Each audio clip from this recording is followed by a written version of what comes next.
You want to stop that thing? Or should it stay up there? Yeah, okay, it's fine. No, it's fine. It's fine. You can play it.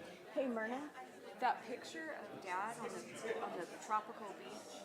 I'd like to have a copy of that. I want that to be a picture I have of Dad at home because it's really beautiful.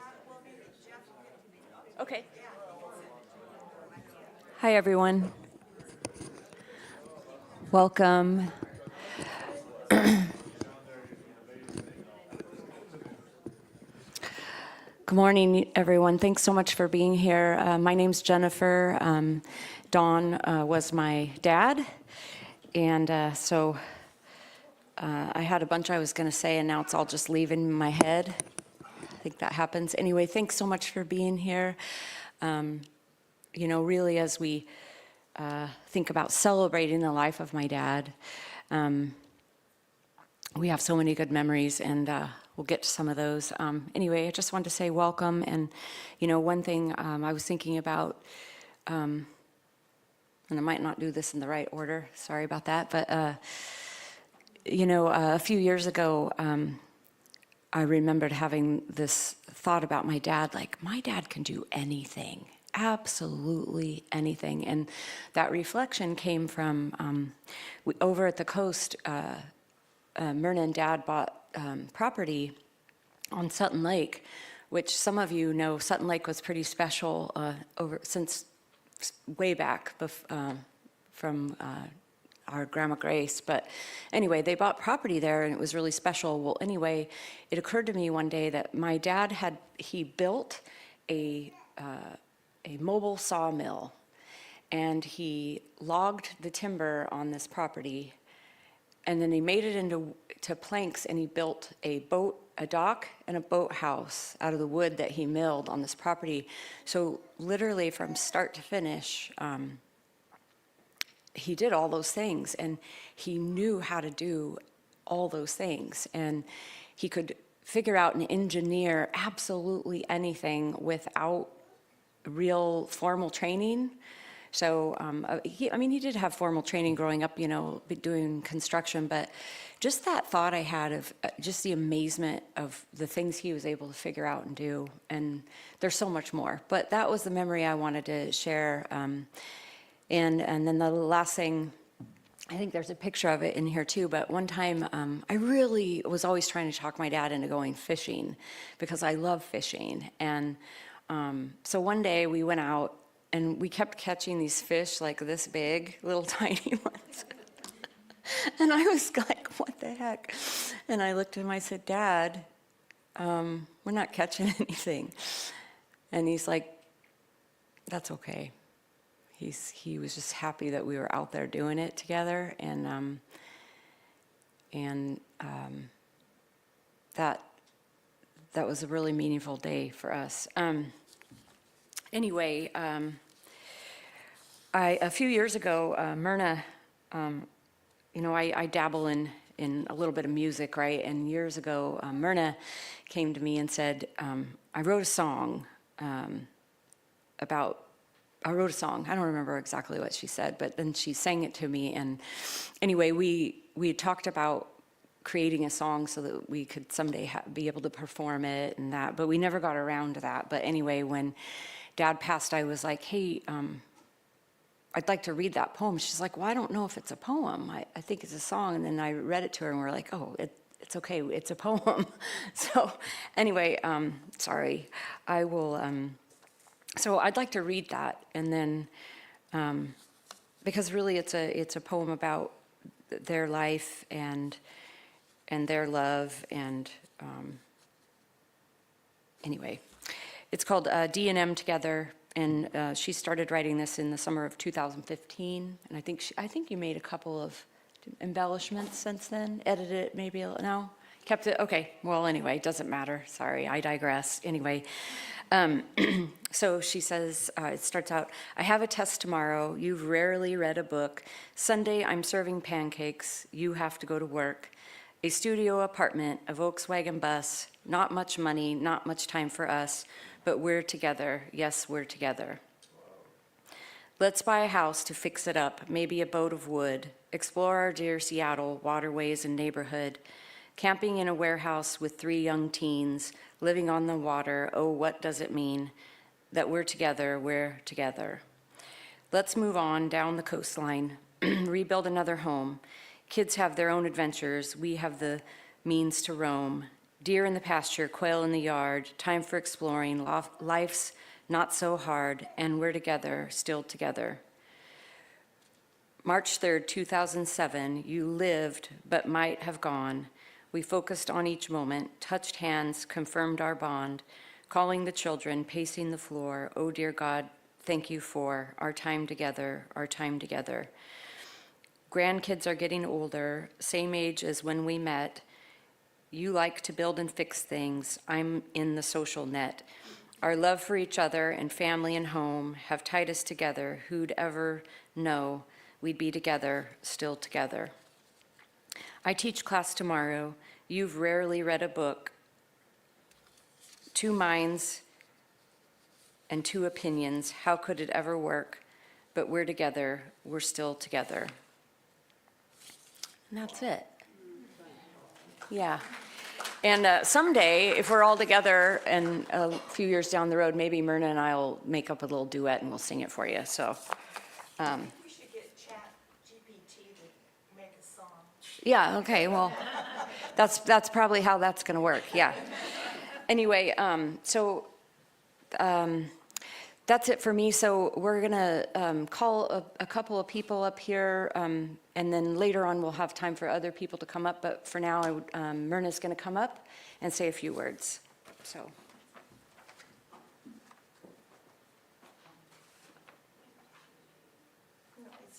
I brought it up.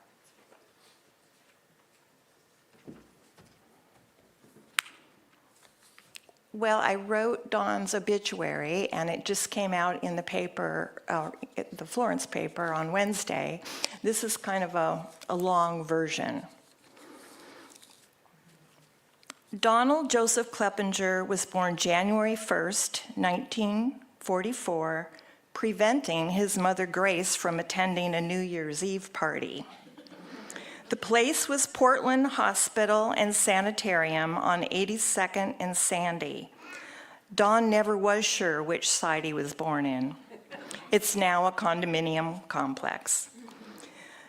Don joined his parents, Aloysius Charles, or Al Kleppinger, and Grace Marjorie Jones, and siblings Sylvester Charles, Sonny or Chuck, Judith Marie, Judy, and William Paul, Bill, at their home in Portland, later moving to a rural home in Milwaukie, Oregon, a store and feed mill in Pioneer, Washington, an 84-acre truck farm at Washougal, Washington, on the Columbia River, and then to Kleppinger Market in Monroe, Oregon, which is now Dairy Mart. Don's parents actually built the original Long Branch Tavern in Monroe. Don graduated from Monroe Union High School, but also attended Catholic schools, including Mount Angel Minor Seminary. 2 schoolmates at the Catholic High School in Eugene, which is now O'Hara's over here on 18th, figure into this story later. Don played right defensive linebacker on the Monroe Dragons football team, winning the state championship in 1962. That was a big deal for Monroe. The score was Monroe 52, Merrill 7. Bud Harden, who's also here today, was also on that team. Don always had dear friends who loved him. He was the guy you called if your car broke down, you needed to be picked up at the jail, or you needed help hauling a dead elk out of a canyon. Don married Suzanne Lucas in 1964, and they had 3 children, Johanna, Jeff, and Jennifer. Don often worked multiple jobs from pre-teen years on in the family stores in Pioneer and Monroe, delivering the Register Guard, on farms in the Monroe area, in mills and industrial plants, including plywood and pre-stressed concrete. finally finding his niche in building construction. He also loved old cars, including Studebakers and Corvettes, and big equipment like bulldozers and excavators, especially if they needed fixing up. I'm sure you've seen some of the pictures in the display. During the summer of 1973, Don was remodeling a building in Bend for his old high school friend, Jim Crabb. Myrna was working at Tino's Italian restaurant in Bend, and her boss, Greg Tino, was also Don's old classmate. The guys met at the restaurant after work, and when Don expressed an interest in the waitress with the long brown hair, Jim invited her over to the table. Don made the right move and took Myrna dancing on their first date. Myrna was still in college, but Don was persistent and visited her in Central Oregon, at WSU in Pullman, and Seattle. In 1978, Don and Myrna bought their first house together at 22nd and Howell in Seattle. This small fixer-upper cost $9,000, plus a huge delinquent water bill. Their next project, hi Charlie and Johanna. Their next project was the marine vessel Lillian R., originally built in 1918 in Norfolk, Virginia as a Liberty launch. The hull of this old wooden boat had been rebuilt by an old man who died before completing the deck, then purchased by a young woman named Annie, who worked as a bartender in the Fremont area. She dreamed of turning the boat into a commercial fishing vessel.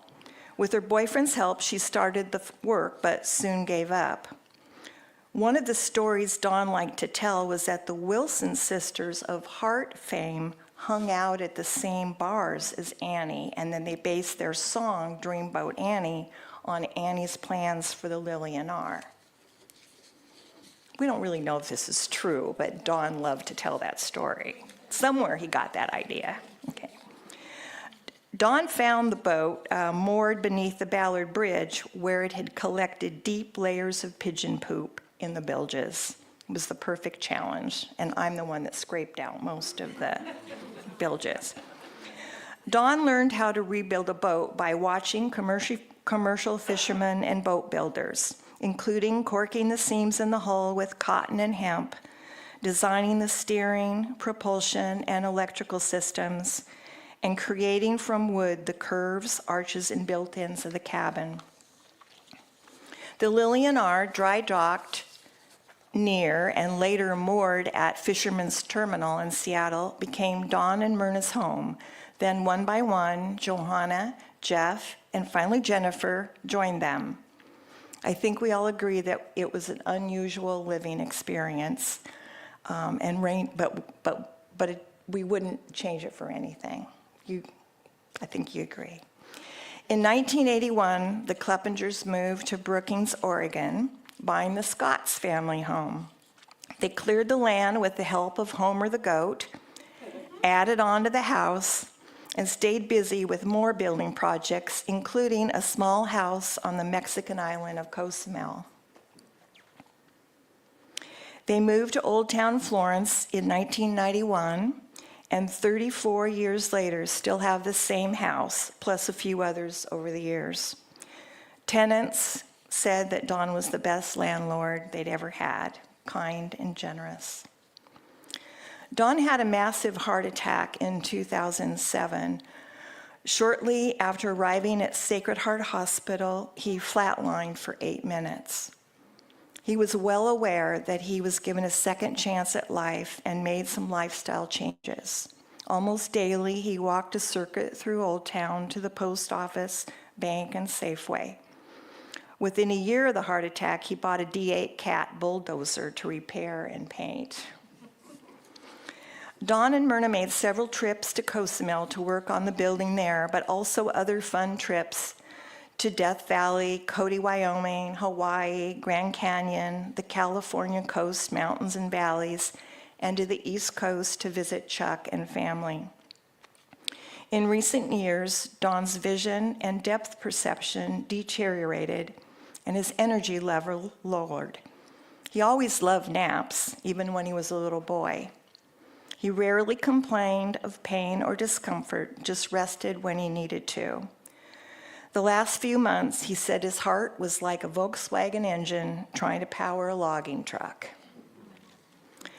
Don spent Father's Day weekend this year surrounded by his family, all 3 kids, plus Amaya and David, enjoying a chicken barbecue and excursions to enjoy the beauty of Florence. That Sunday night, his second great-grandchild, Newt, was born, who's here today. On Tuesday, he felt short of breath, so we went to the local hospital and he stayed overnight. After analyzing lots of tests, the doctor was set to release him, but recommended hospice care. Don had other plans. He finished eating his breakfast, biscuits and gravy, and died of heart failure at 10 a.m. on Wednesday, June 18th. Don really did have good timing. He was still walking and dressing himself, weak but independent. He didn't want strangers coming into the house or to make extra work for me. He died as he lived, quiet, uncomplaining, and conscientious of others. We don't know who or what greets him or us on the other side, but I'm certain that he's welcome there. Thank you.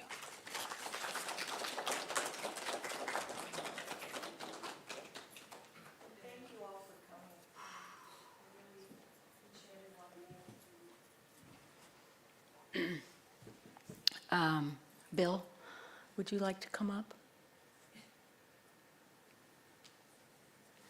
It's not going to be that good. As long as you take up some of the time that we've got here, that's all what we were after.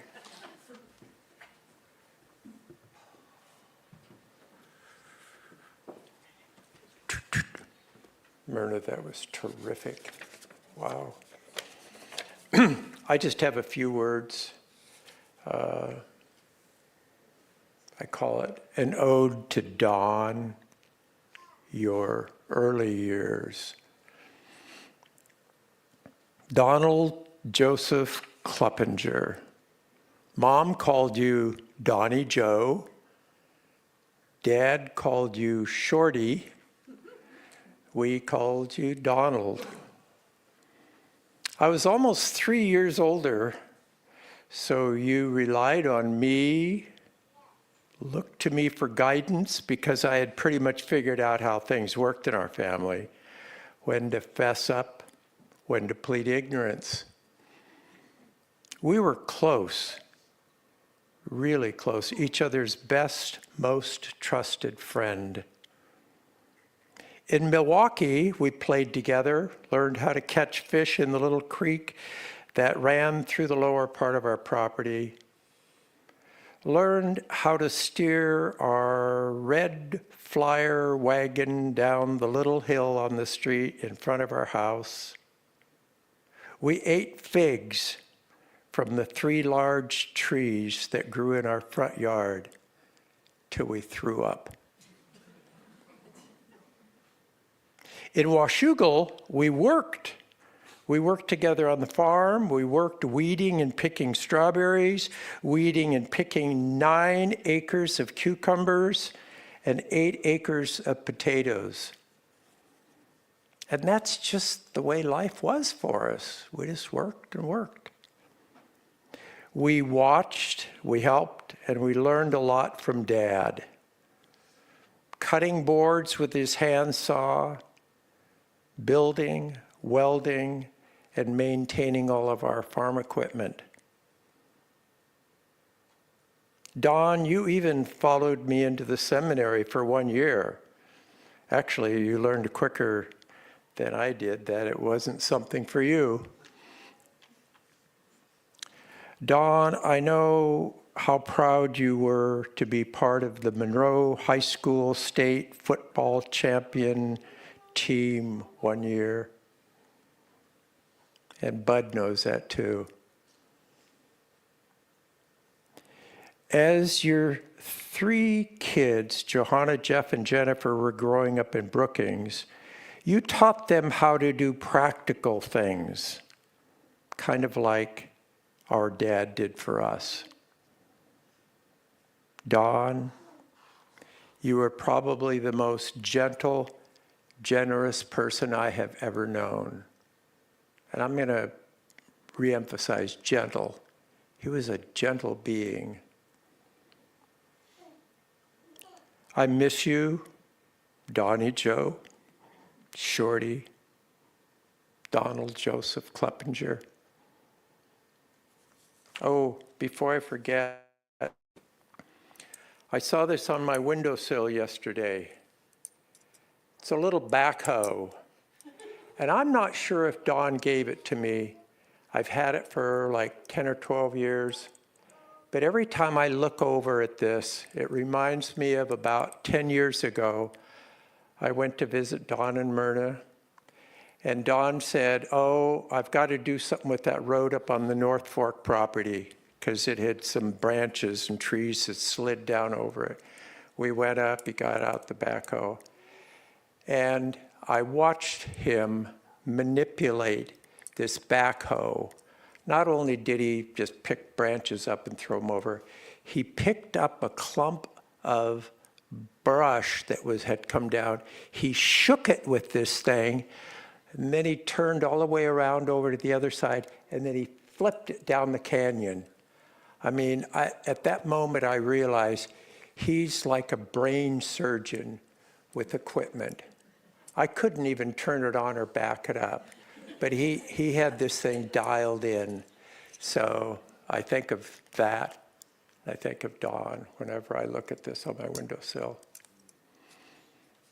Thank you for being here today, remembering a sweet, gentle being.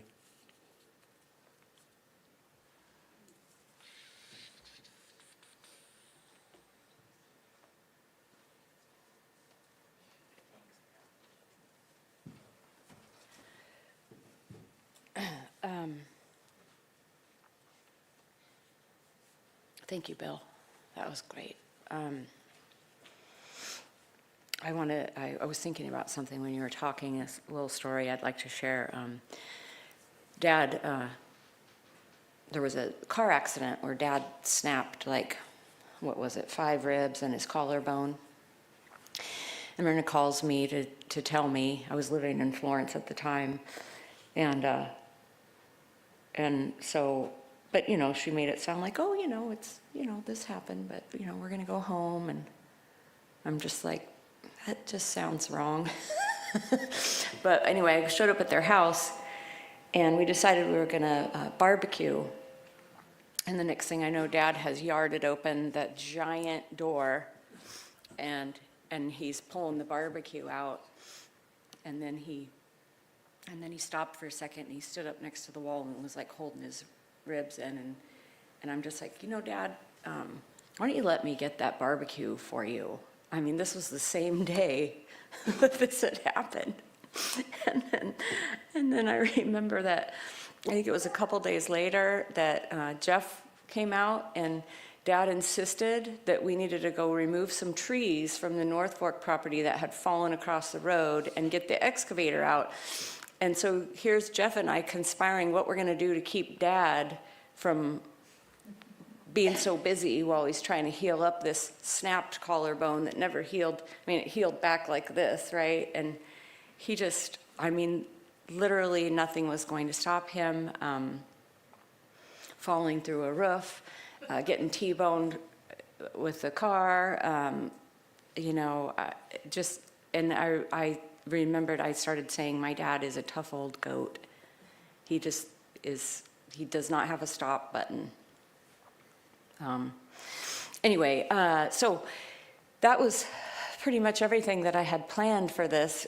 So what I thought we would do now is, if there is anybody that would like to come up and say absolutely anything, you can. And if there isn't anybody, I have a few extra things that, I can say. But anybody feel like coming up? Mom, you want to come up? I do, but I want everybody else to go first. Well, that's okay. Thanks for the suspense. So I have just a couple of things. Okay. I'm not gonna come up, I'm just gonna, Don, he stayed with us, I'm Don's, niece. Nice. He stayed with us when we were younger, down in California. And he taught me a couple of things. What he taught me was to be quiet, to listen, to observe, and to appreciate what other people have, what they bring to any situation, just to really listen. And the other thing he taught me was how to make a good gin and tonic. It's all in the line. So. In California, he taught No, that was my Well, I mean, that wouldn't surprise me, but, and the beer pancakes. I remember the beer pancakes. oh, yeah, with the corn? Yes. Corn fritters. Pancakes. Yeah, nice. Anybody else? Does anybody remember how he could talk after he drank beers and he could say a whole sentence in a burp? Well, I do want to say that I think both of my kids brought up that if there was some way to put that in there, or Halsey, my sister Halsey said, Dad could have full sentences while burping. Superpower. We taught each other that when we were about 6 or 7 years old. Well, Dad honed that skill. Swallow a bunch of air, swallow, and then we could say, thank you for doing that. But if you don't get it out pretty quickly, it's going to come out as a fart. We had our own little burp talk thing that we could do. We created our own little language. I think there was farting language in there too. I'm 100% sure.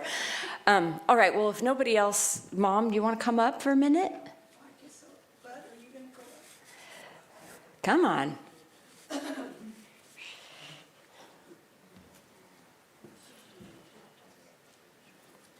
as you know, I'm allergic to microphones and just speaking in You public. don't have to get right in there, Mom. Just hear from here.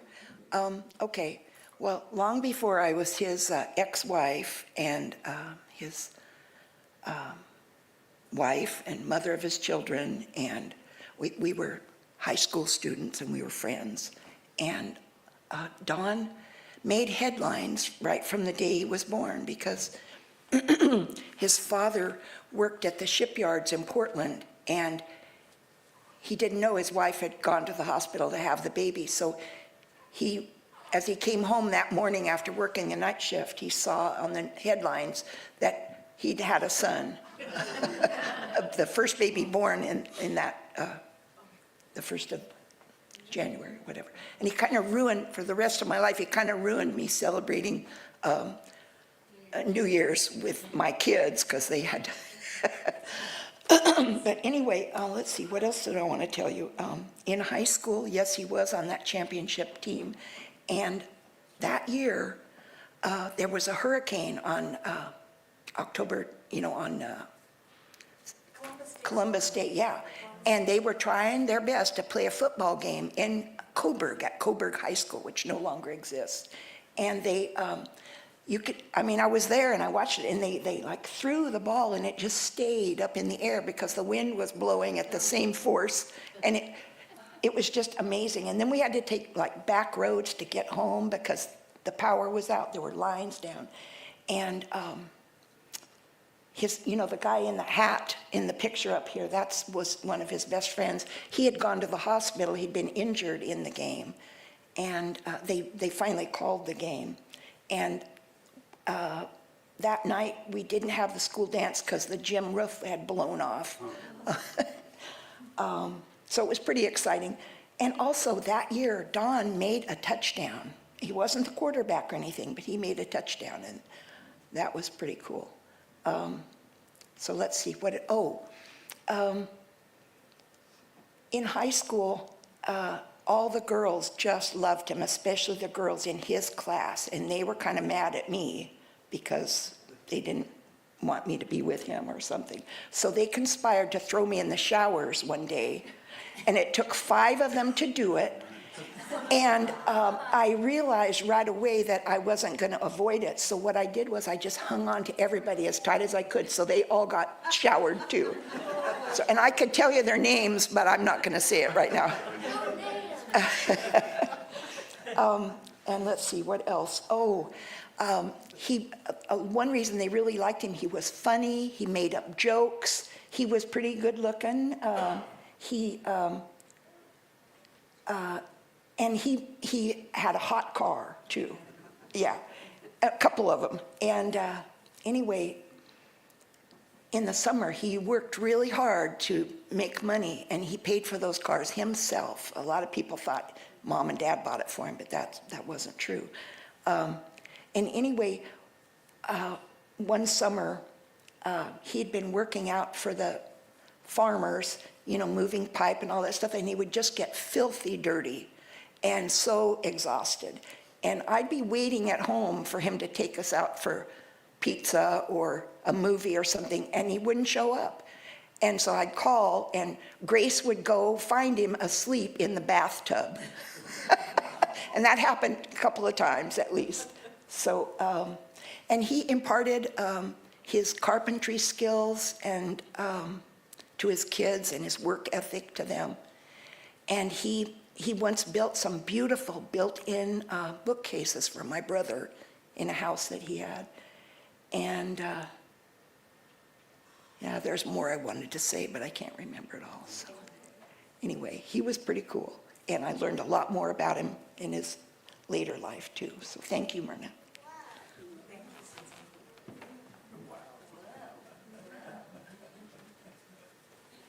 One more thing. He used to invent dirty jokes. And I'll give you an example. And, so why are there cheerleaders? Because they make the boys root harder. That's all right. I have one of those, and I'll just stick to the one. He said, it was a poem. It said, I knew a girl from Junction City. She had whiskey in her left titty. Isn't that terrible? He had a lot of them. Mom reminded me one thing I thought I'd say if I had a chance, and since I do, since no one else is coming up here, I might as well tell it. But Dad told me a story once, and I might not get it 100% right, but he said that one time in high school, him and his buddy got in trouble because somebody had removed every single road sign, marker, mailbox from out of town. Oh, were you there, bud? Okay.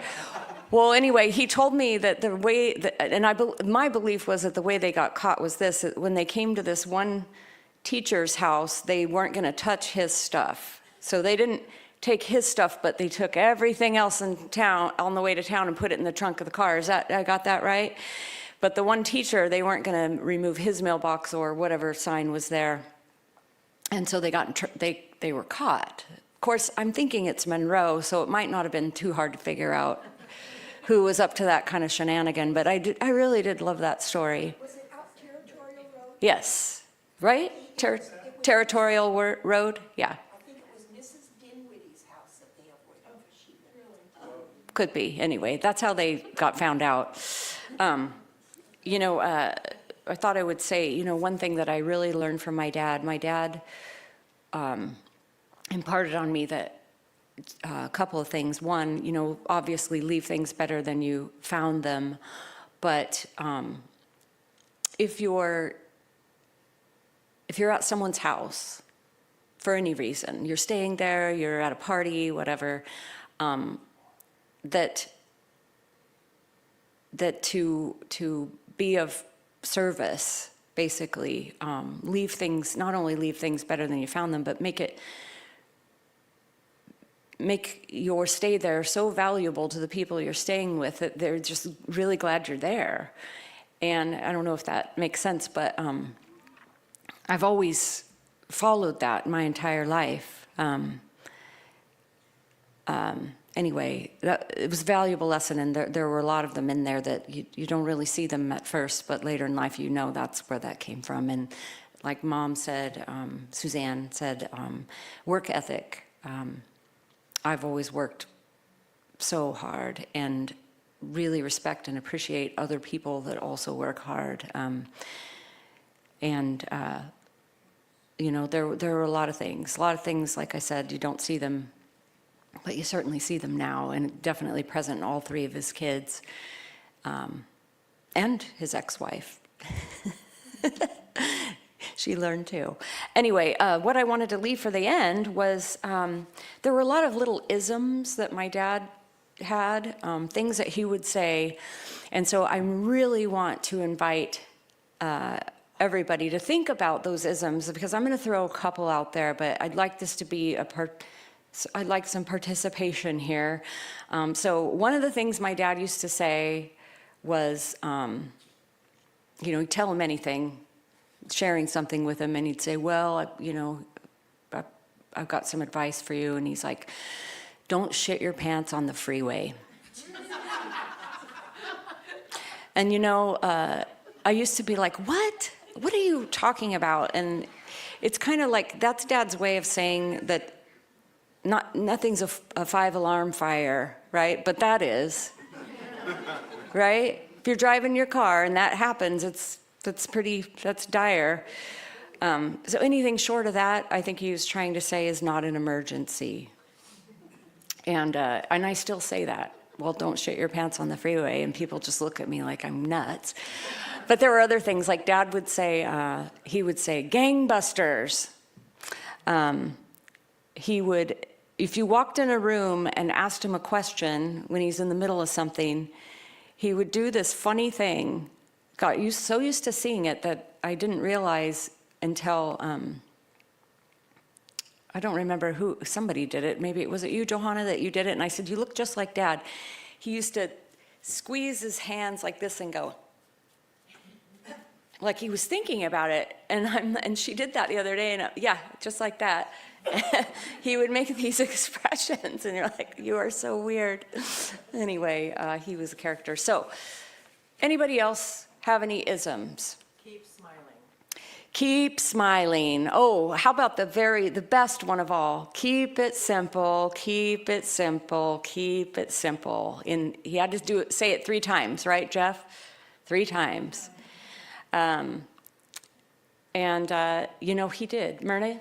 If anybody had any kind of a physical complaint, an illness, broccoli, grapefruit, and water. That's how you get skinny too. That's how you get skinny too, that's right. Solution for everything. Anyway, I probably should have written down all the ones I thought of, but if anybody thinks of one, you're welcome to yell it out. Would anybody else like to say anything before we get to, Bill, so glad. Come on up. I'm just gonna stay up here with you. I just want to say, Myrna, that was terrific, going through Don's life like that. I knew some of it. You knew a lot of it. And I've known the 2 of you for quite a while, and you guys have had some tough times. And I've always thought, how can this work? And I think that's the gift that you gave to each other. And what a gentle, loving, generous guy Don was. I remember going with him to do something over in Florence, and we stopped at 7-Eleven to get a little mocha or something. And when he had a little extra money, he always gave it to people. If he got gas and they filled it up, he'd reach in his pocket and roll up maybe a $5 bill and give it to the guy. I mean, that was impressive most of us hang on to it. He gave it away easily. He was generous, and he was gentle. Yeah, yeah.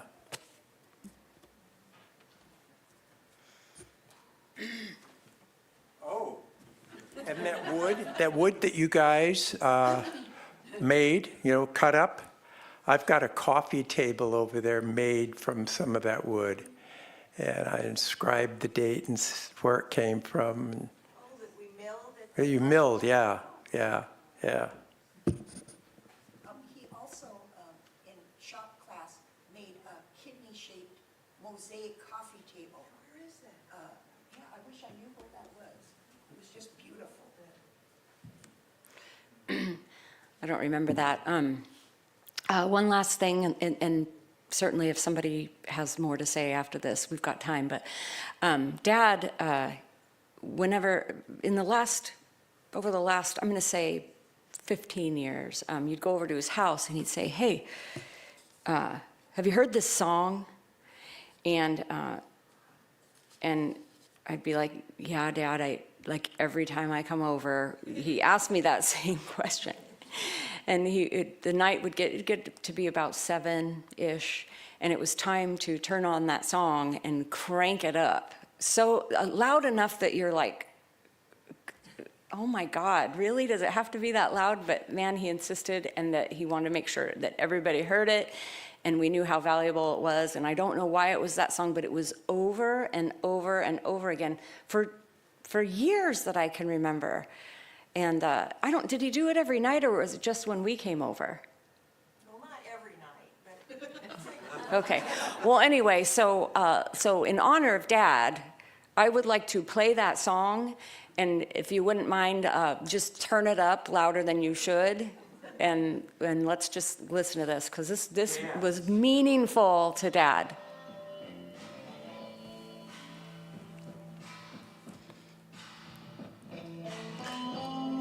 Yeah, make it loud. There you go.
There's lemonade and cookies in that back corner if anybody needs a little snack. Those little chocolate donuts too. So don't forget that's over there. And yeah, just the music, Kathy's fine.